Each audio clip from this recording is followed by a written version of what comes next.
My name is Deborah Howard, and if you had asked me even a week ago what my life looked like, I would have told you it was stable, predictable. Not perfect, but familiar in all the ways that make you believe the ground beneath your feet won't suddenly split open. I lived with my boyfriend, John Henderson, for 6 years. 9 years together total. No engagement, not yet, because John always said he wasn't ready. And I convinced myself that patience was the same thing as love. I thought we were building something slow and steady, something lasting. Looking back, maybe I was just building alone. Last Thursday started like any other ordinary day that disguises a disaster. I had landed a huge account at work, a medical software firm I'd been courting for months. To celebrate, one of my biggest clients insisted on taking me to dinner at an upscale Italian place downtown, the kind of restaurant with soft lighting, heavy table linens, and a menu full of dishes you pretend to recognize. Around 4 p.m. I sent John a text, going to be late tonight. Client dinner. His reply came quickly. Perfect timing. My mom wants me to come over for dinner. She's been lonely lately. Don't wait up. Love you. It felt ordinary. His mother lived 40 minutes away and he visited her a couple of times a month. There was nothing strange in that. Nothing suspicious. If anything, I was relieved he had plans. 2 guilt-free work dinners were rare. By 7:15, I arrived at the restaurant. My client was running late, so the hostess seated me at a small corner booth to wait. I tucked my phone beside my water glass and started organizing emails, mentally running through my talking points for later. Then I heard a laugh I didn't recognize at first but felt somehow. A woman's laugh, light high, then dipping into a husky snort at the end. It was oddly distinct, the sort of laugh you remember if you've seen enough old pictures of the person who makes it. Pictures John had shown me years ago when he talked about his past relationships in that casual, dismissive way people use when they promise they're over it. Her name was Marina Hale, John's ex-girlfriend. I glanced up only because the sound tugged at something, not because I expected anything, not because I was suspicious, not because I was looking for my boyfriend at a restaurant he shouldn't have been in. But I saw him anyway, 3 tables away. John sat across from a woman, Marina, her hand resting lightly on the stem of her wine glass, her body angled toward him in a way you don't angle toward someone's mother's kitchen table. They were sharing a bottle of red, deep and rich and intimate under the soft lighting. His eyes were fixed on her like she'd just said something clever. She was smiling like she knew exactly how to receive that gaze. And then she reached across the table and touched his face, a slow brush of fingers along his jaw. My stomach twisted, but my mind still refused to accept the obvious. Maybe it was a coincidence. Maybe he ran into an old friend. Maybe. Then Marina leaned in and kissed him. Not a polite kiss, not an awkward surprise. A deep practice kiss. A kiss that felt like a continuation, not a beginning. For a moment, my whole body went silent. My heartbeat forgot what it was supposed to do. The room dimmed into a tunnel. Sounds warped, and I watched the man I loved kiss a woman he claimed was part of a past closed long ago. I didn't gasp. I didn't cry. I didn't get up and sprint across the room in righteous fury. Shock is quiet, colder than you think. It settles in your bones and makes your movements deliberate and small. A waiter approached my table, asking something about sparkling or still. I must have nodded because he placed a glass of water in front of me, though I don't remember lifting my eyes to meet his. My hands trembled just enough that I had to steady them on the table. I don't know what instinct took over, survival, self-preservation, or something mechanical, but I reached for my phone. I angled it carefully, zooming just enough, capturing John and Marina mid-kiss. Her hand on his cheek, his lips pressed to hers, timestamp included. Then I opened our message thread. I typed, "Enjoy dinner with your mom. Attach the photo," and hit send. I watched from across the restaurant the exact moment her phone buzzed in his pocket. John pulled away from Marina, smiling lazily at first, pulling out his phone, no doubt expecting a harmless check-in or a goodnight text. Then his face drained. He dropped his phone. It clattered against the table loud enough that Marina jerked backward in surprise. He looked up, eyes scanning the room with frantic, jerky movements, searching for me, searching for a way to undo something that had already been cemented in digital proof. Our eyes met across the room. It wasn't anger I saw in his expression. It wasn't guilt either. It was panic. The panic of someone who never expected accountability to arrive so cleanly, so suddenly, so undeniably. I didn't give him the satisfaction of a reaction. I stood, slipped a 20 under the untouched water glass, and walked out. No scene, no dramatic confrontation, nothing he could twist later. Outside, the cool night air hit me like a slap. But even then, my body felt disconnected, like I was watching myself from a distance. I walked to my car, sat inside, locked the doors. Then I drove. Not home, never home, not yet. I drove around the city for almost 2 hours. Headlights slicing through the dark, my phone vibrating nonstop beside me, calls, texts, voicemails. All John. I didn't open any of them. Around 10 p.m., I pulled into a hotel parking lot and booked a room. The bed was stiff, the pillows flat, and I slept maybe 2 hours total, staring at the ceiling, waiting for reality to settle into something I could understand. It never did. The next morning, I powered my phone back on. 38 missed calls, nearly 50 messages. The highlights. It's not what it looks like. Deborah, please come home. We need to talk. You're overreacting. She's just a friend. I can explain everything. Where are you? I'm worried sick. This is happening because you're always working. We never spend time together. That last message cut through the fog in my mind like a blade. Less than 12 hours after being caught kissing another woman, John had already shifted from remorse to blame, rapid, practiced, familiar, in a way I suddenly realized I had ignored too many times. I didn't respond to any of it. Instead, I opened my contact list and called the one person who had always warned me to watch for red flags, my older sister Natalie. Her voice broke before I could finish explaining. "Come home," she said. "You're not staying alone tonight." I didn't realize until that moment that I'd been holding my breath for hours. I gathered my bag, checked out of the hotel, and headed directly to her house without once looking back toward the life I had begun leaving behind the night before. Natalie didn't ask a single question when she opened the door. She just pulled me into her arms and held me tightly in that fierce, grounding way only an older sister can. For the first time in hours, maybe days, I felt something settle inside me. When she released me, her eyes flicked over my face, taking in everything I was trying not to feel. "You're staying here," she said simply. No arguments. Her house felt warm, steady, lived in. The kind of place you go when you need to borrow some stability because you've run out of your own. I put my bag in the guest room and sat on the edge of the bed, staring at nothing. My phone buzzed again, John, but I turned it off and let the silence swallow his name. Natalie knocked and stepped in, holding a mug of tea. She placed it beside me and sat down. "Tell me." So I did, every detail. The restaurant, Marina, the kiss, the photo, the messages, the way John's face had fallen apart when he realized I'd seen everything. When I finished, she didn't gasp or dramatize. She just exhaled slowly, anger simmering beneath her calm exterior. "Deborah, that wasn't an accident. That wasn't a moment of weakness. That was deliberate," her voice softened. "And you didn't deserve any of it." I didn't trust myself to answer, so I just nodded. We stayed like that, silent, until the doorbell rang. The sound jolted me. Natalie stood. "Stay here." I followed her into the hallway despite her telling me not to. She cracked the front door open. John stood outside, hair disheveled, eyes bloodshot, jaw tight with panic he was trying to mask as righteous anger. "Is Deborah here?" he demanded. "That depends," Natalie replied, her tone cool. "Why?" "I need to talk to her," he said, trying to peer past her shoulder. "She's blowing this way out of proportion. It was one dinner." Natalie didn't flinch. "You kissed another woman. You lied about seeing your mother. You lied to her face. That's not one dinner." "You're manipulating her," he snapped. "You never liked me." "Correct," Natalie said dryly. "Now leave." He tried to push the door open. Natalie braced her arm against it, unmoved. "Deborah," he shouted over her shoulder, "please, just listen to me." I backed away instinctively. Natalie's voice rose firm but controlled. "She does not want to see you. Leave before I call someone who will make you." John's eyes darted between us, desperation leaking through the cracks of his fading confidence. He shook his head, muttered something under his breath, then turned sharply and stomped down the porch steps. Natalie shut the door and leaned against it for a moment. "That's the beginning of it," she said quietly. "He's going to try to rewrite the story. Don't let him." The next morning confirmed exactly that. John's mother left 6 voicemails before noon.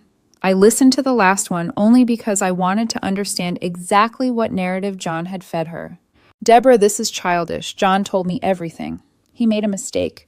A woman keeps her family together. She doesn't run away because her partner makes one emotional error. You need to grow up. Stop embarrassing yourself." I stared at the phone in disbelief. Something inside me clenched, then hardened. Natalie walked into the room just in time to hear the final line. "Give me that," she said, grabbing the phone gently but firmly. She turned it off again. "You don't need that poison right now." I didn't argue. By Monday morning, I felt like I was floating through a fog. The world was moving, but I wasn't part of it. Still, I forced myself to take the next step. I walked into the office of a family law attorney, a woman named Amara Levin, who radiated calm confidence in a way I desperately needed. I handed her everything, the photo, the texts, the timeline, and documents from my home office that I had quietly gathered when John wasn't home. Amara reviewed the evidence with a professional blankness that gave me strange comfort. "This is serious, Deborah," she finally said. "The photo gives you leverage, but the financial ties between you two complicate things." My stomach tightened as she explained. Even though the house was mine, purchased before John moved in. The kitchen renovation 2 years ago, funded from our joint account, gave him potential claim to the increased property value. And then there were the shared savings, the joint contributions, the credit cards, all threads that tied me financially to a man who had been preparing an escape route while pretending we were building a future. "We need to protect yourself immediately," Amara said. "People who cheat don't just lie romantically. They lie financially. They lie strategically." Her words hit something deep in my chest, a truth I didn't want to accept but couldn't deny. When I got back to Natalie's house, I opened my laptop and began trying to learn more about Marina, not out of jealousy, but out of necessity. Everything about her online presence looked polished. Group photos, corporate events, friends' birthdays. John appeared in the background of more of those photos than I was comfortable with. But the biggest blow came when I discovered her wedding photography album. Marina wasn't single. She wasn't newly divorced or unhappily married. She had a husband, 2 children, a smiling, unsuspecting family. I covered my mouth, realizing I wasn't the only one living in a collapsing universe. John hadn't just betrayed me. He had willingly become part of someone else's betrayal too. I sat with that for a long time before finally opening a new email account.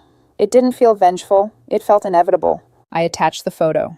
No explanation, no story, no emotional plea. Just 4 words. "Check Thursday nights." I clicked send. I closed the laptop. Natalie didn't ask what I'd done, but she looked at me for a long moment, eyes soft, proud, and sad all at once.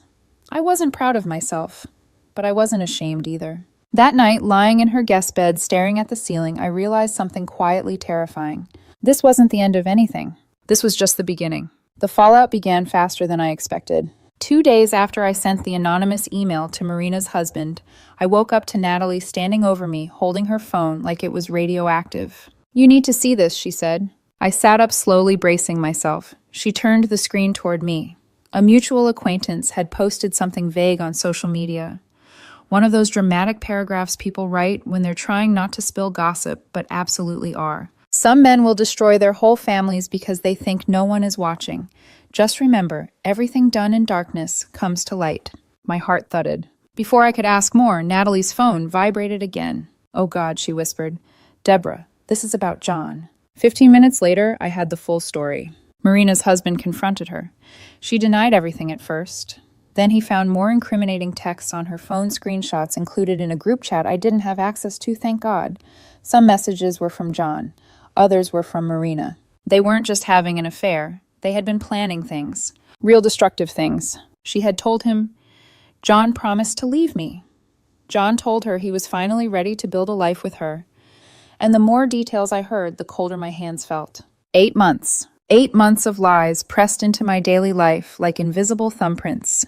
8 months of Thursday nights, unexplained gym sessions, team dinners, and phone calls he stepped outside to take. Marina's husband filed for divorce within 48 hours. John, from what I heard next, was livid, furious not at himself, but at her for letting it all collapse, for not hiding things better, for not deleting things, for getting caught.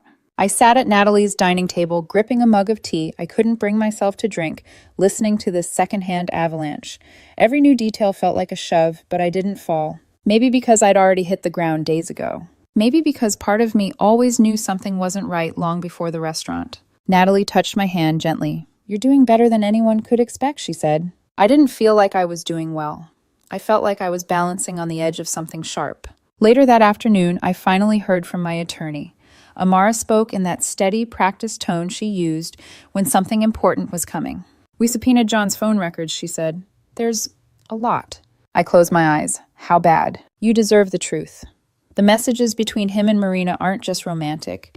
They include discussions of finances, statements about intending to leave you once he positioned himself to claim certain assets. The room blurred for a moment. He planned for this, my voice cracked. Deborah Amara said softly, he didn't cheat impulsively. He cheated while building a strategy. I pressed a hand to my forehead. It felt like my brain was full of broken glass. Amara continued gently. There are texts where Marina encourages him to push harder, to convince you to contribute more to shared accounts. And one message where she says, and I'm reading this verbatim, once she moves her savings into the joint account, you'll be set. My breath caught. She said that, yes, more than once. And John replied with agreement. I didn't cry. I didn't scream. I just felt myself detach slightly the way you do when your body decides it's had enough and shifts into a quieter gear of survival. Amara paused. This will help your case significantly. A small, bitter laugh escaped me. It's strange hearing the worst part of my life described as helpful. I know, she said, but it is. I thanked her, hung up, and stared at the wall for almost 2 full minutes before Natalie stepped in with a worried look. She sat beside me without asking questions. Her presence alone kept the panic from swallowing me whole. Later that evening, the next wave hit. The HR email came first. I opened it, expecting a routine notification. But instead, I found a formal message stating someone had filed a complaint accusing me of being aggressive and threatening toward a female coworker. My stomach dropped. I barely interacted with coworkers in person. I read the sentence twice, then handed the phone to Natalie. She frowned. He didn't. He did, I whispered. It took 3 days for HR to finish their investigation. 3 days of knowing John was trying to paint me as unstable, dangerous, unprofessional. 3 days of having to sit through virtual interviews where I calmly explained I had no idea who would accuse me of something so bizarre. When HR concluded there was no evidence to support the claim, I felt relief, but only briefly. Because that same evening, a police officer knocked on Natalie's door. Natalie opened it immediately alert. The officer asked if I was Deborah. My heart kicked into a sprint. He explained politely that a complaint had been made. John claimed I had been stalking him, harassing him, showing up at his workplace, following him. I felt something inside me crack slow and painful. I've been here, I said, my voice small but steady. I haven't stepped foot near his job. I haven't even spoken to him. Natalie bristled. Officer, you can see her phone. She has him blocked. I offered the device. He reviewed the logs, nodded, and said gently, I suspected as much. His story didn't add up, but I had to follow protocol. He left without filing anything. I sank onto the couch, staring at my trembling hands. Natalie knelt beside me. He's unraveling. That's what people do when they lose control of their narrative. I believed her, but that didn't stop the fear crawling up my throat. I wasn't afraid of John hurting me physically. I was afraid of the version of me he was trying to create, unstable, erratic, dangerous. By week 3, John had hired a new attorney. The aggressive type, the kind who believes intimidation is a legal strategy. Suddenly, I was being served motions claiming John deserved financial support from me, that he'd sacrificed career opportunities for our relationship, that he was entitled to compensation. John earned more than I did. It would have been laughable if it wasn't happening in real time. His family joined in next. His mother called my mother. His sister messaged Natalie. His aunt, whom I'd met twice, wrote a paragraph-long text insisting that I forgive John and restore stability. My mother called me afterward, furious on my behalf. They're lucky they're not within driving distance, she said. Absolutely lucky. But the only call that mattered came from John's father, a quiet man I once respected deeply. Deborah, he said softly, I don't want to take sides. I want to understand. John told us you misunderstood everything. I told him the truth. The restaurant, the phone records, the financial plotting, the threat of fake evidence. Silence stretched long on the line. Finally, he sighed. I don't know who my son is anymore, he said. When we hung up, I sat very still, letting the weight of that sentence settle. Later that night came the voicemail that made everything click into place. John's voice slurred, angry unraveling. You think you won, Deborah. You think you're smart. You have no idea what I know. You're going to regret this. I have things, evidence, things you did. Think carefully. I listened twice. There was nothing he could have. But that message told me one thing clearly. He was desperate. And desperate people stop thinking about consequences. That was the moment I realized defense wouldn't be enough. I needed to protect myself. And I needed to be prepared for whatever came next. The courthouse smelled like cold air, an old paper sterile quiet, a place where lives were dismantled in orderly lines and stamped signatures. As Natalie and I walked inside for the first hearing, I felt as if I were stepping into someone else's story, someone braver, someone steadier. I kept waiting for the shaking in my hands to stop, but it never did. Amara met me in the hallway, calm as always. Today is mostly procedural, she said. But John's new attorney may try theatrics. Don't respond. Let me handle everything. The doors opened, and suddenly John was right there. He looked awful in a way I had never seen, deep circles under his eyes, hair unwashed, a tightness in his jaw that suggested sleepless nights and panic. But the moment his gaze found me, something else flickered across his face. Not remorse. Resentment. He hated that I was standing tall. He hated that Natalie was beside me. He hated that I wasn't falling apart the way he expected. His attorney, a broad-shouldered man with a showman's confidence, whispered something to him and smirked in my direction. We took our seats. The judge entered brisk and expressionless. John's side went first. His attorney stood and began a dramatic speech about emotional neglect, relationship breakdown, and a partner pushed to the edge after years of being dismissed. He had taken lines from old text arguments, simple everyday disagreements, and twisted them into some theatrical narrative about me being cold, uncommunicative, emotionally withholding. He waved printed screenshots like they were damning evidence. Your Honor, he said with authority, here is repeated proof that Ms. Howard refused to engage in conflict resolution. My client often reached out seeking communication comfort, even clarity. Instead, he received rejection. The judge examined a page. One message read, I'm exhausted. Can we talk later? Another, I'm in a meeting. Not now. The judge lowered her glasses, unimpressed. This is normal communication between adults, she said flatly. There's no abuse here. Continue. John's attorney faltered for a moment, then blustered on. Furthermore, Ms. Howard has... But he never got to finish. Amara stood. Your Honor, we have evidence far more relevant. She handed the court clerk a thick envelope. May I, the judge asked. Amara nodded. These are text messages between Mr. Henderson and Ms. Marina Hale spanning nearly 8 months. They include discussions of infidelity, intent to deceive, and deliberate financial planning aimed at disadvantaging my client. The judge opened the file and began reading silently. The courtroom was still so still I could hear the clock ticking somewhere behind us. Then the judge's eyebrows lifted. She flipped another page, then another. She exhaled sharply. One message from John read, She's clueless. Once everything's in the joint account, we'll be solid. Another from Marina. She won't see it coming. Just keep pushing about the renovation. And another from John, one I hadn't seen until now. I'm done pretending. After the money is sorted, I'm leaving. The judge set the papers down. Mr. Henderson, she said slowly, these messages are extremely concerning. John shifted in his seat. His attorney tried to speak, but she raised a hand to silence him. This is not merely an affair, the judge continued. This is evidence of premeditated financial exploitation. The word exploitation echoed in my mind like a blow. John looked at me, eyes wide with something like betrayal, as if I had wronged him by letting the truth surface. His attorney sputtered. Your Honor, these texts are taken. They are taken directly from a subpoena of his device, the judge cut in sharply.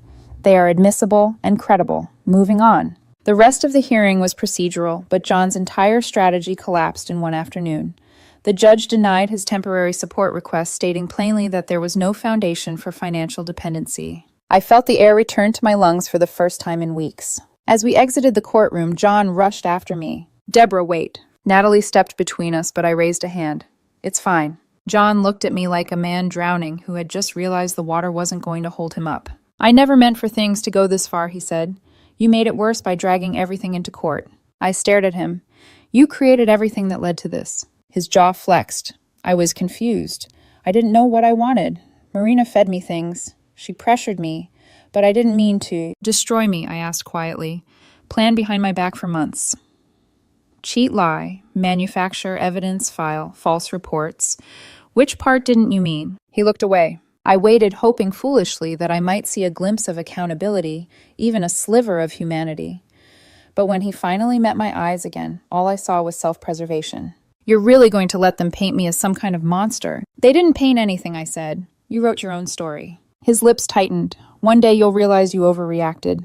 Natalie stepped forward at that voice cold as steel. One day you'll realize she didn't. We walked away. Outside the courthouse, sunlight hit my face, warm, startling, almost intrusive after the cold air inside.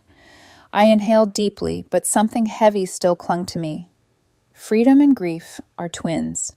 They arrived together indistinguishable at first. Later that week, Amara called with more updates. John's attorney attempted one last tactic, filing a motion claiming I had hidden assets. Financial discovery took 3 weeks. They combed through everything: my accounts, taxes, work, income, credit history. They found nothing, because there was nothing to find. Meanwhile, the messages John and Marina had exchanged stayed in the record. They weren't just damaging, they were devastating. During one status hearing, the judge said directly to John, "I am deeply troubled by your conduct." The courtroom went silent. Even John's attorney didn't speak. The hearing ended quickly. Outside, as I gathered my things, I heard someone call my name. It was John's father. He approached slowly, his expression weighted with disappointment, not in me, but in the son he didn't recognize. "I'm sorry," he said, "for everything he's done, for everything you're going through." My throat tightened. "You don't owe me an apology." He shook his head gently. "Maybe not. But you deserve better. I hope you know that now." As he walked away, I realized his quiet sincerity hurt more than John's cruelty ever had. The truth had been peeled back layer by layer, and beneath it was something I hadn't expected. A sense of peace beginning to form. Fragile, small, but real. The case was nearing its end. But my story with John, the unraveling of it, was about to reach its last painful chapter. The morning the final hearing arrived, I woke before my alarm. The sky outside Natalie's guest room window was still dark, a deep blue that felt like the quiet stretch between an ending and a beginning. I lay there for a long moment listening to the faint hum of her house, steady, peaceful, safe. Everything mine hadn't been for too long. When I finally stood and got dressed, I expected to feel dread. Instead, there was only a strange, heavy calm, a sense that whatever happened today, something inside me had already closed. The courthouse was colder this time, or maybe I just noticed it more. John was already there when I arrived with Amara. He didn't look at me at first. He kept staring at the floor, shoulders slumped, face gaunt. Whatever illusion of control he'd been clinging to had crumbled weeks ago. When the judge entered, everyone stood. Then we began. John's attorney started with a last-ditch attempt to twist reality. He presented screenshots of arguments again, insisting they proved emotional abuse. He claimed I had denied John affection support communication. The judge didn't hide her irritation. "These are ordinary disagreements," she said sharply. "They are not abusive. Move on." John's attorney then shifted to claiming I had hidden assets. Amara countered immediately, reminding the court that full financial discovery had already been conducted and nothing questionable was found. The judge nodded. "I see no evidence of financial concealment. Continue." Finally, Amara stood. She handed the judge a small binder. This contains the full text messages between Mr. Henderson and Ms. Marina Hale showing intent to deceive, manipulate, and financially exploit Ms. Howard. The judge opened the binder, flipping through page after page. The silence in the room grew dense. John stared at the table, jaw clenched. His attorney sat stiffly, hands folded, knowing what was coming. After several minutes, the judge looked up. "Mr. Henderson, your conduct throughout this relationship and legal process has been deeply concerning. These messages demonstrate clear intent to deceive and financially harm Ms. Howard. The court does not take that lightly." John swallowed hard. His throat bobbed once, twice. The judge continued. "Given the evidence, the court awards the home solely to Ms. Howard. Mr. Henderson will receive compensation limited only to his contribution toward the kitchen renovation." A murmur rippled through the room. $12,000. That was it. The house John had plotted to claim his supposed leverage, his imagined victory, was gone. My lungs loosened. The pressure on my sternum eased slowly, painfully, like something long stuck finally shifting free. The judge turned the page. "As for financial accounts, Ms. Howard will retain her individual assets. Shared accounts will be divided according to the contributions documented.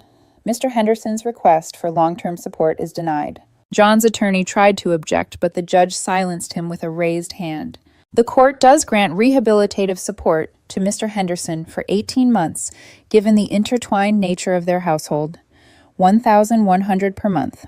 The number was far lower than he had demanded. It was in every sense mercy. The judge closed the binder.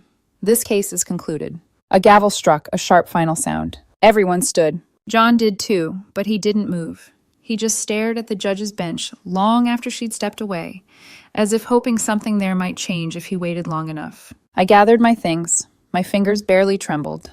My heartbeat was steady for the first time in months. When I stepped into the hallway, he followed. "Deborah," he said, voice hoarse. I stopped. Natalie wasn't with me this time. Amara had already stepped into another conference room. It was just the two of us in the long corridor lined with marble and silence. He took a step closer. Was all of this worth it? Tearing everything apart. I studied him. Really studied him for the first time since the restaurant. His eyes were exhausted. His posture defeated. Not humbled. Just angry at losing. I answered quietly. You tore it apart. I just stopped trying to tape it back together. He flinched, but only for a second. You didn't have to drag it through court, he said. We could have handled it privately. You made me look like a monster. You made yourself look like that, I replied. All I did was bring the truth into a room where it couldn't hide. He stepped closer, still lowering his voice. I was confused. Marina told me things. She said you'd never fight for me. A sad smile tugged at my lips. She was wrong. I fought for us for years. You just didn't notice until I stopped. He exhaled shakily. She left me, you know, as soon as her husband filed. She said she couldn't handle the chaos. His voice cracked. I lost everything.